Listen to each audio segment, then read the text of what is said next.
प्रकृति।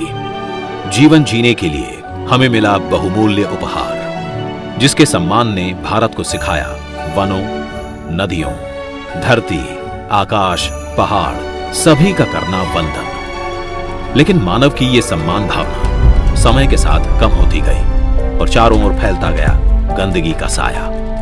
अपनी जिम्मेदारियों से मुंह चुराते हम हो गए स्वच्छता के प्रति उदासीन। सार्वजनिक स्थानों पर गंदगी की इस आदत को बदलने गांधी जी का स्वप्न लेकर चले प्रधानमंत्री नरेंद्र मोदी। हमारी इस भारत मां को अब गंदा नहीं रहने देंगे। पूज्य बापू को सपनों को पूरा करने में हम कोताही नहीं बरतेंगे। ये गंदगी से मुक्ति, ये गरीबों के स्वास्थ्य के लिए बड़ा महत्वपूर्ण काम है। इस तरह से 2 अक्टूबर 2014 को शुरू हुआ स्वच्छ भारत मिशन, एक कदम स्वच्छता की ओर। प्रधानमंत्री ने आगे बढ़कर झाड़ू थामा और आ गई जन भागीदारी की एक लहर। रिफॉर्म, परफॉर्म, ट्रांसफॉर्म के मंत्र ने बदला करोड़ों लोगों का जीवन। स्वच्छ भारत के तहत 100% शहरी आबादी हुई खुले में शौच मुक्त। स्वच्छ सर्वेक्षण और अन्य गतिविधियों से जुड़ी 50% से अधिक शहरी आबादी। फ्रंटलाइन योद्धाओं के रूप में स्वच्छता कर्मियों की निरंतर चलती रही सेवा।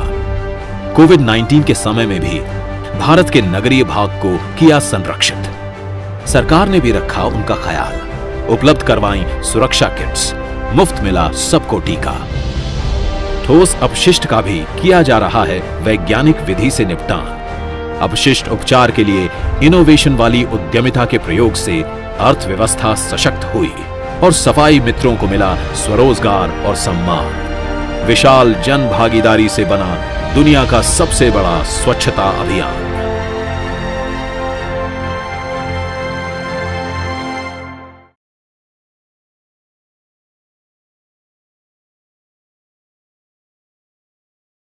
सुविधाएं बढ़ाने के लिए, पानी पहुंचाने के लिए, लाइट अच्छी लगाने के लिए, ड्रेनेज की व्यवस्था करने के लिए भारत सरकार ने एक अमृत योजना बनाई। अमृत जलापूर्ति को समर्पित देश का पहला मिशन है। इसके अतिरिक्त सीवरेज सुविधाएं और सेप्टेज प्रबंधन, जल भराव को कम करने के लिए वर्षा जल नाले, नॉन मोटराइज्ड शहरी यातायात और शहरों में हरियाली एवं पार्कों का निर्माण भी मिशन के मुख्य लक्ष्य हैं। अब तक 1,10,00,000 घरों को पानी के नल कनेक्शन और 85 लाख घरों को सीवर कनेक्शन दिए जा चुके हैं। 1800 MLD की क्षमता के सीवेज ट्रीटमेंट प्लांट तैयार हो गए हैं, जिनमें 907 MLD ट्रीटेड पानी रिसाइकल किया जा रहा है। 1900 पार्कों का निर्माण हो गया है, जिनमें 3800 एकड़ के हरे भरे क्षेत्र तैयार किए गए हैं। 2200 स्थानों पर जल भराव की समस्या दूर हुई है। नॉन मोटराइज्ड यातायात की 400 करोड़ रुपए की योजनाएं सफलतापूर्वक पूर्ण हो चुकी हैं। रिफॉर्म एजेंडे के तहत स्थानीय निकायों को मजबूत बनाने के लिए कई सुधार किए गए, जैसे कि ऊर्जा बचत के लिए 89 लाख स्ट्रीट लाइट्स को LED से बदला जा चुका है। इन स्ट्रीट लाइट्स को बदलने से 195 करोड़ बिजली यूनिट्स की बचत प्रति वर्ष होगी व कार्बन डाइऑक्साइड के उत्सर्जन में 15,60,000 टन की कमी आएगी। 10 शहरों ने म्यूनिसिपल बॉन्ड्स के जरिए 3,840 करोड़ रुपए जुटाए हैं और इन्हें 227 करोड़ की पुरस्कार राशि केंद्र सरकार द्वारा दी गई है।